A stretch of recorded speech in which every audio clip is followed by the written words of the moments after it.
You're listening to Scaling Up Services, where we speak with entrepreneurs, authors, business experts, and thought leaders to give you the knowledge and insights you need to scale your service-based business faster and easier.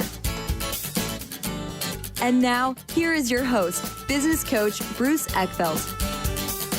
Welcome, everyone. This is Scaling Up Services. I'm Bruce Eckfeldt. I'm your host. And our guest today is Taylor Trusty. And Taylor is an entrepreneur. He's also a fellow member of the Entrepreneurs Organization here in New York City. And I wanted to have him on. He's got a lot of experience as a founder, as a CEO, and also having gone through an exit. So I wanted to get his insights on service-based companies and the experience he's had with that. Taylor, welcome to the program. Thanks for having me. So why don't we start with a little bit of background? How did you become an entrepreneur? How did your business start? What were you doing before you started the business? And let's get the origination story here and kind of hear how things began. Sure. So I was obsessed with computers from a young age. I started programming when I was 13. I started building websites. When I was 13, 14, I was really big into computer games. I played Counter-Strike. And I failed my freshman year of high school because I played too much Counter-Strike. So in the gaming world, you create these organizing groups of players. You call them clans. Yep. And I ran a clan called Social Destruction of the Government. Pretty aggressive. Pretty anarchistic. I guess, would you say? Yeah, pretty strong move, I think, for I was probably 14. And so I built this website for us, and I didn't have any money, right? So I befriended this guy who owned this hosting company, and he gave me a lot of free advice and free hosting for the website. So I built the site, was very proud of it. I ended up getting my first job at a web design company when I was 15. And then that led to, I was a programmer. And then that led to me getting a job at Hewlett-Packard. So I was what's called a TSR, a territory sales rep. I went into retail stores, CompUSA, Circuit City, Best Buy. A lot of them aren't around anymore. Yeah. I went in there and sold computers, printers, scanners, and so that was really fun. I was the youngest, so they had never hired anyone under 18, and I was 16. Wow. So I was the youngest they'd hired up to that point. And then my last job was my senior year of high school. I was, 18, and I worked as a programmer and also head of customer service for this e-commerce company. We sold sports trading cards online, primarily on eBay. Yep. And so three of us there, we got kind of arrogant, and we thought, man, we run this place. We should just start our own company. And I had always wanted to start a company. I had never wanted to go to college. I wanted to drop out of high school. That's why I failed, I guess. You failed to fail. I failed to fail, exactly. So the three of us decided, hey, why don't we leave and start our own company? So I was 19. They were 10 years older than me, so they were 29. And I dropped out. I did actually go to a couple of semesters at the University of Louisville. Mm-hmm. This is all in Louisville, Kentucky. Yeah. So we started this company called HobbyEdge Sports. We sold sports collectibles instead of trading cards. Yep. We primarily on eBay. 85% of our revenue was eBay. Built that up. Got to about $500,000 in revenue in the first year, which I thought was pretty good. Yeah. Rented a warehouse, and we had a small office. Louisville is a great place to do e-commerce in particular because WorldPort, which is UPS's main hub, is based in Louisville. That's right. So you can ship all the way till 10 p.m. as if it went out the same day. And that's one of the only places in the country where you can do that. So it was a great learning experience.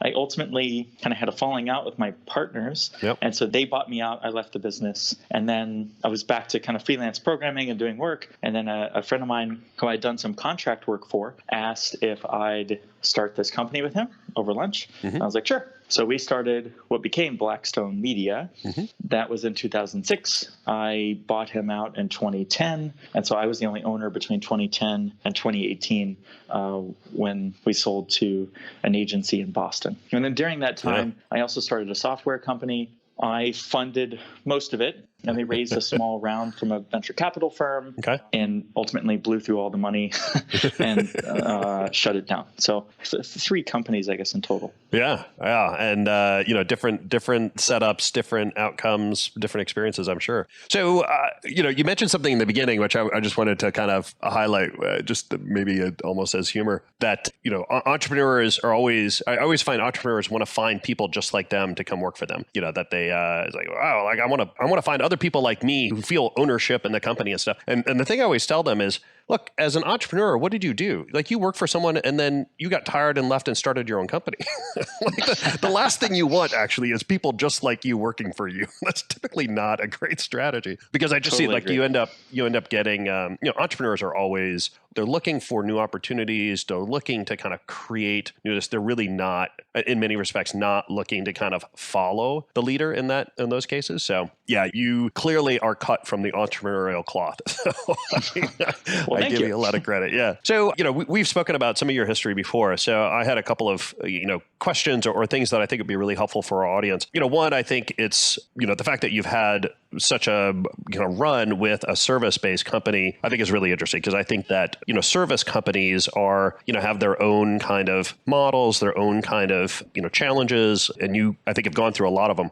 I know at one point or earlier in the company, you had kind of an experience of, trying to figure out who you were really servicing, what was your really kind of offering, who was your core customer, because I think a lot of companies start with just kind of chasing money. They want basically anyone who's willing to hire them for anything and pay them, they're willing to try to do.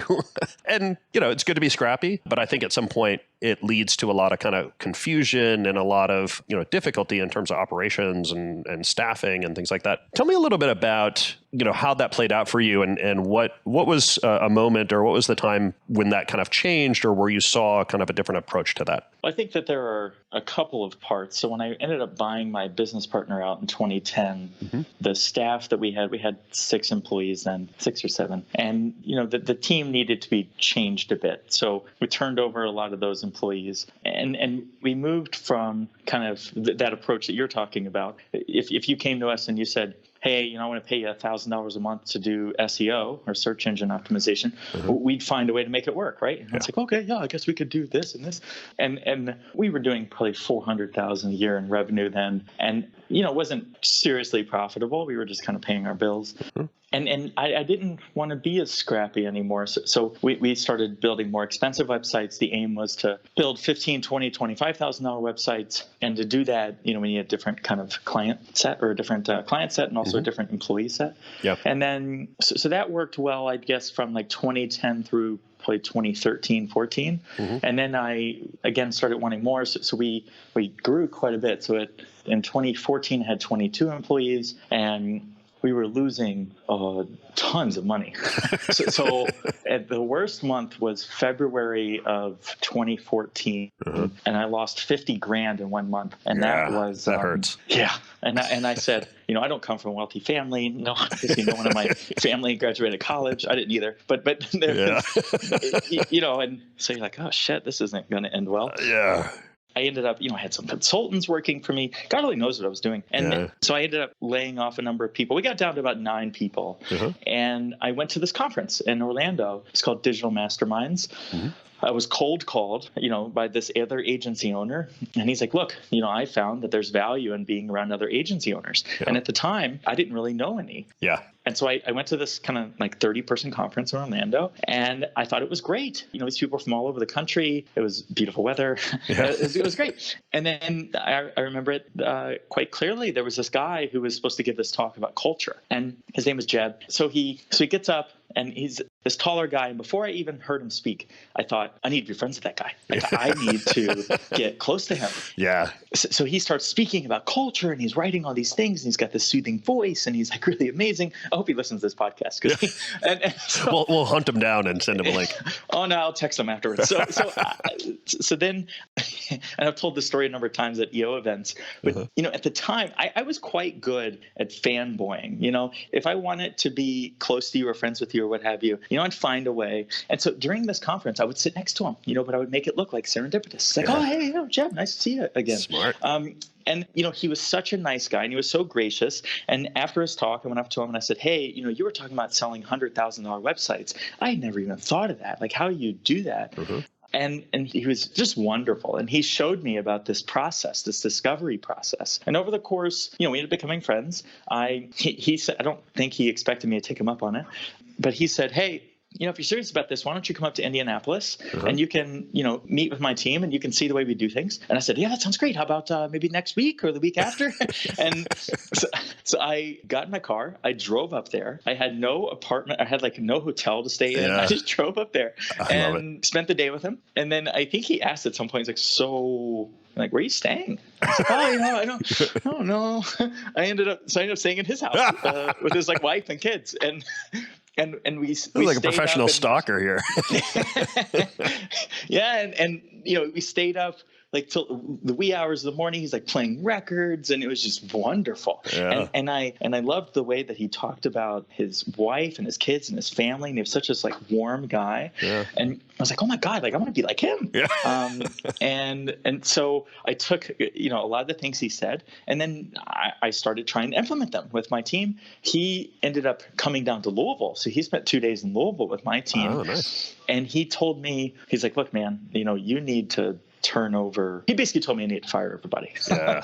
And why? What was the insight? Well, I guess so what were your takeaways in seeing his operations? What did you see him doing differently? So I think there were a couple things. One, there was a sense of calm. So my company had a sense of chaos. Yeah. So you'd walk, and I thought that a frenetic pace and people looking chaotic and running everywhere and screaming and yelling and being loud was a sense of progress, or was showing that we were doing good work. Yeah. But for the love of God, we're not solving cancer here. We're building websites. Yeah. So there's no need for this frenetic pace. And a lot of it took after kind of me.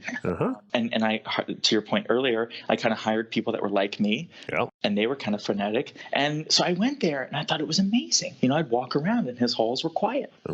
And, I talked to his people, and, they weren't running late to the meeting to see me. They were just sure, yeah, I'll talk to you. And they were warm and lovely people and profitable. Yeah. And, the way they talked about their clients, I thought was really great. And so, it seemed, I hate this term because I hate it when business people use it. But when they talk about a family, when they talk about this kind of calm approach where there's trust and there's love, how about this? A healthy family, right? Yep. So there's this sense of, when Sarah tells me that's going to be done on Friday, I believe her. Yeah, and I don't need to check in on her every day. Yeah. It just works. And I thought I'd never really been in a company like that. Yeah. So I thought that was lovely, and I thought it was really wonderful. And then so then he came down. he came down and looked at your team. He's like, "Good Lord, man, you can't. You're the opposite." So to his credit, he pointed at specific people, and he's like, I think these people are really they could really be great. And then other people, they're good people. Yeah, they just weren't it's not a judgment, personal thing. It's just exactly. They're not serving you well. Exactly, and we weren't serving them well. Yeah. Right. So we turned over most of the people. Of those 22 people, only 3 of them made it another year and a half. Wow. So we really turned over the whole team. Yeah. And then we started, and this was another point, this whole idea of who or what got you here isn't going to get you there. Yeah. So he said, Taylor, you guys built $20,000 websites. You can't just take these same people and the same processes and build $100,000 websites. That's not the way it works. Yeah. You got to hire new people. You got to have new process. You have to have a new way of dealing with customers. I used to never take clients. I don't know why I had this rule, but I would never take clients out to lunch or drinks or any of that. And that's a big part of big sales is the relationship and the schmoozing. And I didn't realize how much I loved it.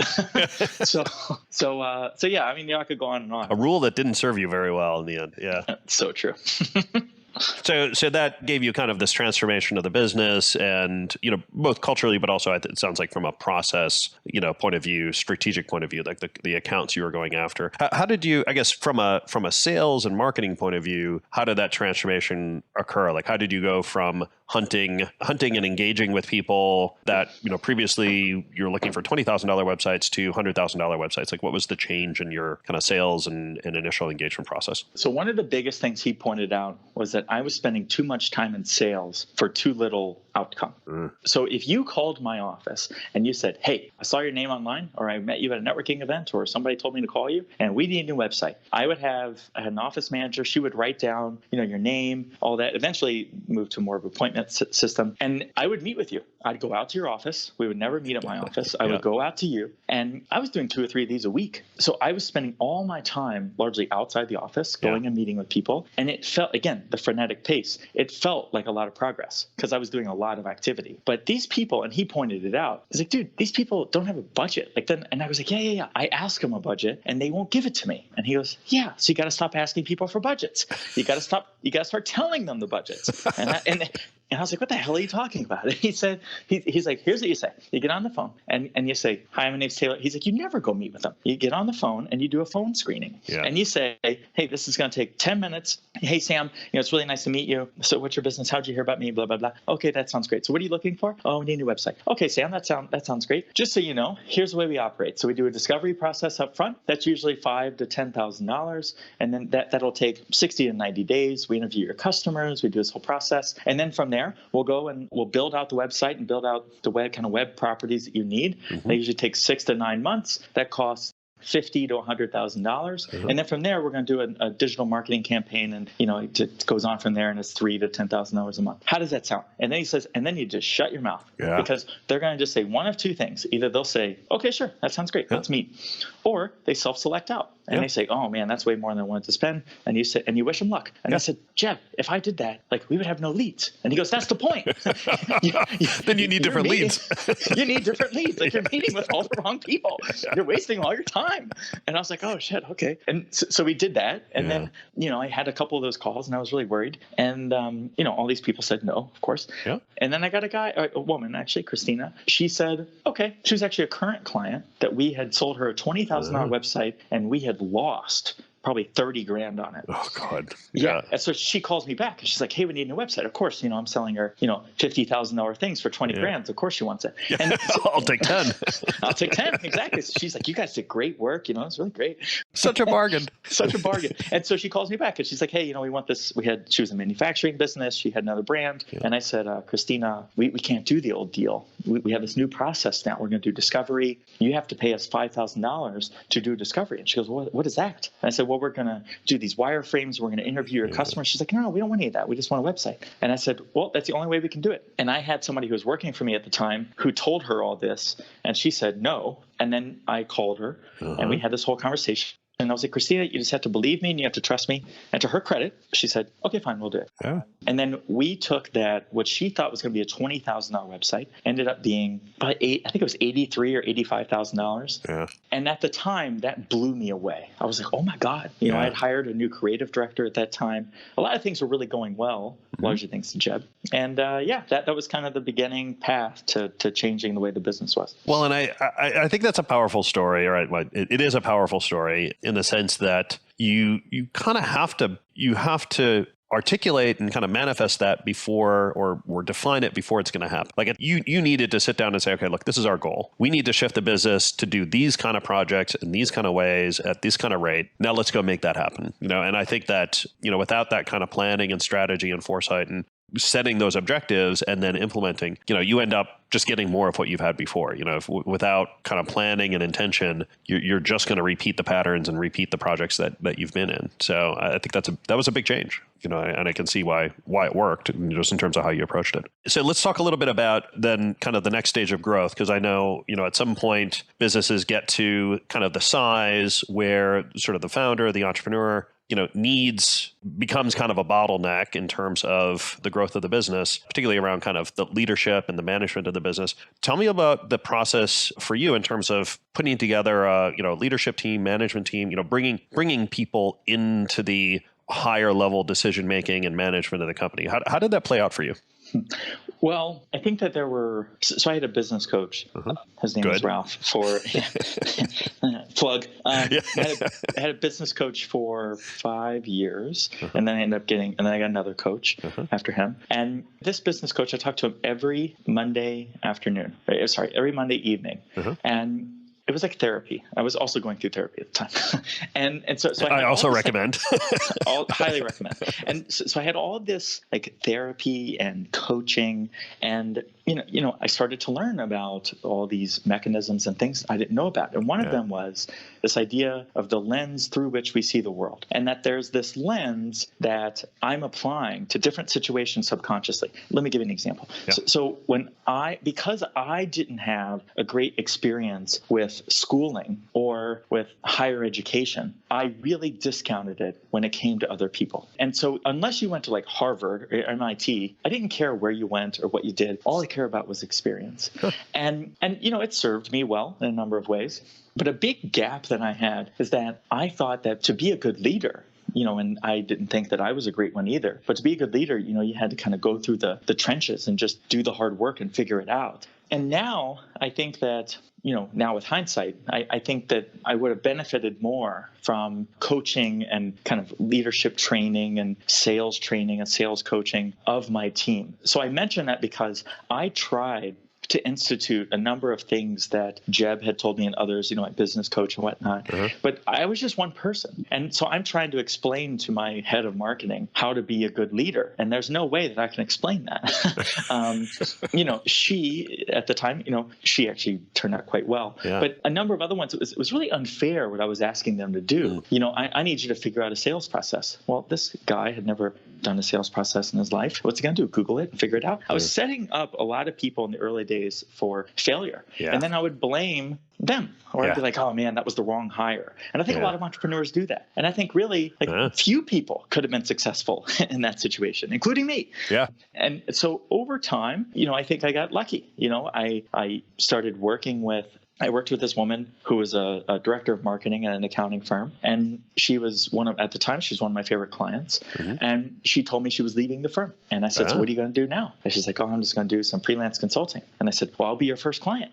Yeah. And so we brought her on as a consultant. And then over time, she ended up kind of taking over the business, really. And she became president of the COO of the company. When we sold, she went with the company to the acquiring firm. So I think in some ways, for her, which this was a success story, there were a lot of examples of how poorly I did it, setting people up for failure. And, when I let them go or when they quit, they said some not nice things to me. Yeah. So I learned some valuable lessons there. But in terms of finding good kind of team members, I don't think I was actually all that great at it. I think that I was just okay. I'm probably better at it now just because I've done a lot more of it. Mm-hmm. But I think I would have benefited from people who are much wiser than me helping me in that process. Yeah. Well, and I would say, having worked with a lot of founders and a lot of CEOs, it's not too uncommon. And the problem, I think, is that as an entrepreneur, we're kind of good at solving problems. Like we like that. Okay, well, let me figure it out. Let me, apply my knowledge, my smarts, my creativity. I'll do some research. I'll figure it out. And so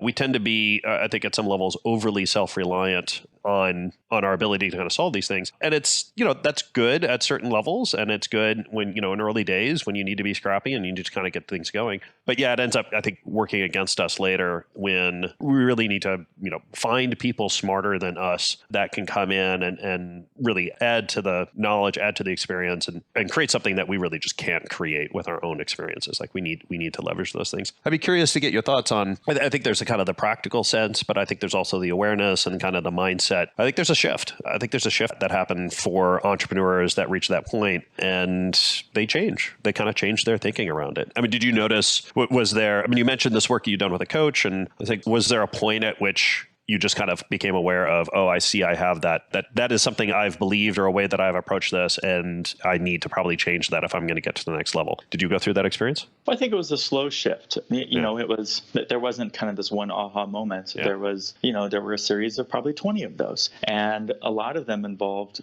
negative feedback. Yeah. So a lot of it involved, I mentioned people would leave or I would let them go, and they would say, to me, they were hurtful things that may or may not have meant them to be hurtful. Yeah. Or a client would leave, or I would pitch, a potential prospect. And I thought, man, we are the best company for this. And then, they would tell me no for whatever reason, or they'd pull out at the last minute. A lot of the learnings came from pain. A lot of the learnings came from, well, I don't want to, and then I would leave that meeting or that event and remember how I felt. It's like, oh, wow, that really sucked. I don't want to feel like that again. So what can I do differently next time? And it was just a series of those, and I continue to have those. Yeah. Ironically, they don't stop. Yeah, they're just different now. Yeah. Well, I think there's a choice that I think we all end up making. You can take that feedback and, you can blame something else. You can, kind of blame them. Well, that was their problem, not mine. You can kind of justify it. You can say, oh, well, yeah, I get it, but I was in this situation. So, it kind of made sense. Or, you can take responsibility and you can say, all right, well, maybe I need to do some reflection here and figure out, like, is this working for me? Is it not working for me? What else might I do differently? How would I implement that? It's self-critical without being harsh or being kind of judgmental. It's just reflecting on your own kind of role in that situation, role in the process, and deciding whether or not it's serving you well. And I think By the way, can I add one thing? Yeah. So there's this funny, it was not funny at the time, but a funny in retrospect story. There's this guy who called our office and he said, hey, I need a new website, blah, blah, blah. And I said, okay, great. And this is before I fully implemented this change of process. So I go out to his place. Uh-huh. This guy owned a retail store that sold fishing supplies, basically, and water related things. And so I go in there. You can't make this up. And so this woman who's really nice, and she kind of greets me and she says, okay, we're going to be meeting back here. I was like, oh, great. And she said, the owner will be out in just a second. Can I get you anything to drink? It's like, no, thanks. So then the owner comes out. He's just kind of like a middle-aged guy, kind of scruffy. And he says, hey, I wanted a website. And at the time, I was working on changing my sales approach.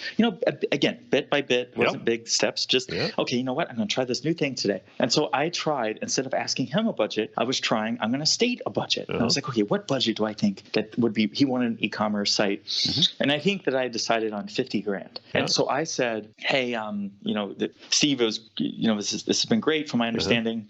You want this. In our experience, what we do, and I was really nervous in saying it. It's like, this is going to be, it's going to for probably around $50,000 for this website. Yeah. And he could not have reacted more violently to that answer. Really? And he flips out. I remember he stood up and he goes, $50,000. I mean, I could see Toyota, like, oh my God, that's like Toyota spending $50,000. Oh, that's unbelievable. And he just goes off on me. And I couldn't understand it. He goes, you know what? The last guy I had built my website, I would hire him again. And I said, well, why don't you do, I paid him $200. And I said, why don't you do it? Yeah. And he said, well, I called him, but he's in jail. And I said, and I thought that I was being punked. I was like, surely this isn't true.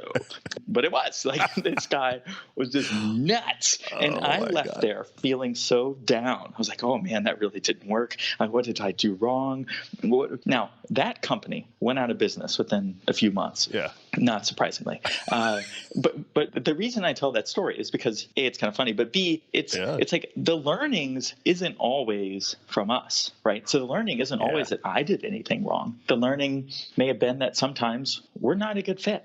Yeah. And regardless of what I would have said or how talented I am or how skilled my ability in delivering these results, he wasn't ready for it or their company wasn't a good fit. So I think that there's that element too, to be careful about where to pull the learnings from. Yeah. And that one, probably the learning is, delivering that number over the phone rather than spending the time to go out there. A, so that saves time. B, so that you avoid bodily harm.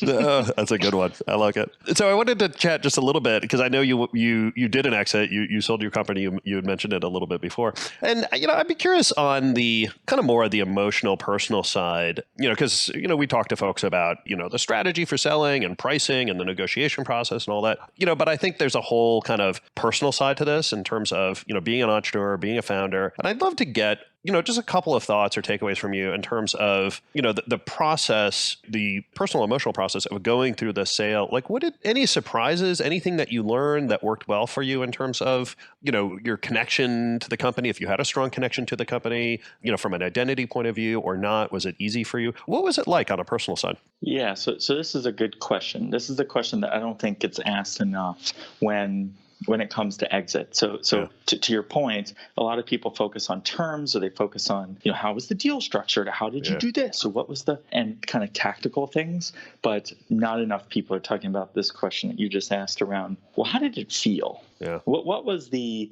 you exited a business, Bruce, and what was the emotion of that? And for me, I was not prepared for that at all because so few people talk about it. Yeah. So there were a series of things, right? We had a buyer who approached us based in Boston. At the time, I was doing a lot of traveling, and I like had this very small window. I was getting ready to leave for Europe, and so I had this very small window where I could meet with them. They're based in Boston. I'm based in New York. The company I owned was based in Louisville, Kentucky, and the central point for all of us to meet turned out to be Nashville, Tennessee. And so, fascinating. Yeah. So I flew into Nashville for like 24 hours. When I had known the buyer, we had worked with them on a number of projects. And so we fly in, we go out drinking, and then the next morning, hungover at the hotel like breakfast bar, they say, look, we'd be interested in buying you. So why don't you send over your financials and let's get this rolling. Do this deal, yeah. And I said, okay. So I had to be careful what I say here, but there were a number of parts of the process that I thought would be really structured that turned out not to be, right? So this buyer had someone on their team who had bought hundreds of companies as part of being a public entity, and that really impressed me. I was like, oh, wow, co-founded a business that ended up being worth billions of dollars. And so I really kind of was like, wow, I was almost in awe of that. And so over time, well, then I was in London, or I was in Europe for a little while. And I remember I got the letter of intent, and I had agreed to the letter of intent after they got our financials and everything. And I was standing in front of the Eiffel Tower in Paris. And I was there with my friend Jeff, and it was happiness. There was a sense of happiness, but also a sense of accomplishment and pride and a sense of like almost completion. Little did I know that letter of intent meant nothing. And that, this sense of like completion. Or it meant this is the best I'm going to do. Yeah, it's all downhill from there. Definitely. So many lessons I learned from that. Oh, geez. So we're in Paris, and it was late in Paris. It was probably 11 p.m., 11:30, and so we found this restaurant. We're in this touristy area of town. We find this restaurant. We go in there, and Jeff, he's like, dude, we should celebrate. Why don't we get a nice bottle of champagne? So we buy a bottle of Cristal. Cristal, nice. We bought Cristal. I had never had Cristal in my life. And so we order Cristal. We point to it on the menu. We say it, and they bring out this like $40 bottle of champagne, and they open it in front of us, and they start pouring the champagne. And I'm like, God, Cristal looks kind of crappy. This isn't that great. And to my buddy's credit, Jeff goes, I don't think that's Cristal. And so he says to the waiter, like, hi, Cristal. And the guy says, no, this isn't Cristal. You guys clearly can't afford Cristal. We were dressed in like shorts. Yeah, and exactly. So anyway, we ended up getting Cristal, and we drank the whole bottle. It was delicious and amazing, and highly recommend it. But I tell that story because I was, fun. Like the rest of the Europe trip was great. I was having calls with the buyer pretty much every day, talking about different things, and it was great. And to what you said, that was the peak. Right. And so from there, that was in April of 2018 until we closed at the end of August. I just experienced this wave of emotion that started with kind of like pride and amazingness. And, towards the end, I went to the emergency room with chest pains. I was thinking I was having panic attacks and heart attacks. Yeah. I felt immensely alone. Yeah. I was like, wow, I'm an idiot because I didn't, check this or check that, or I didn't ask this person on my staff these questions. I trusted the people who worked for me and the people who ran the business. And I kind of let some things go.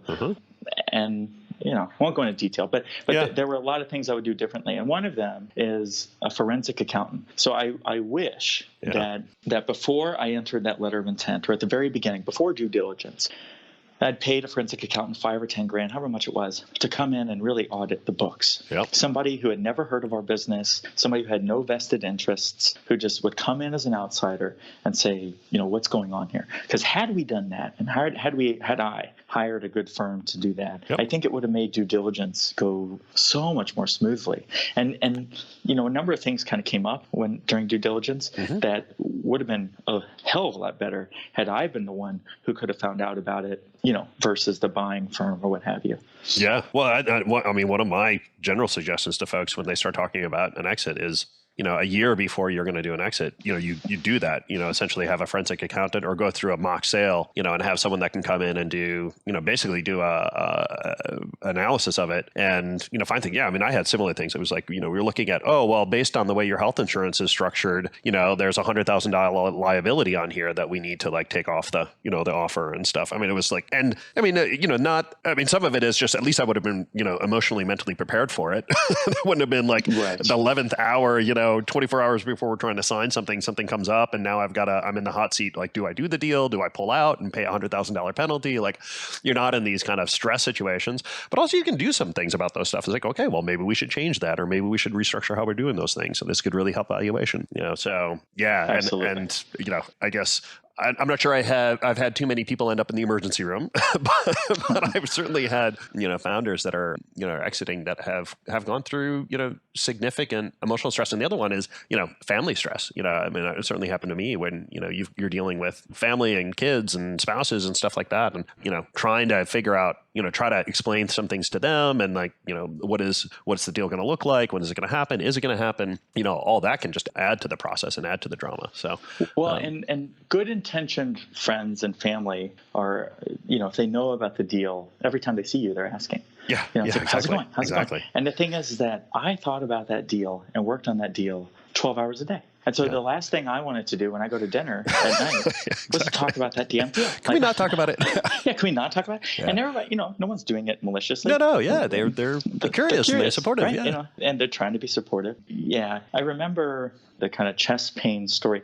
I had to be in Boston for this meeting with the acquiring firm. I took train from here up to Boston, spent the day there, took like the midnight train back, got back to New York at 4 a.m., had a 7 a.m. flight to San Diego.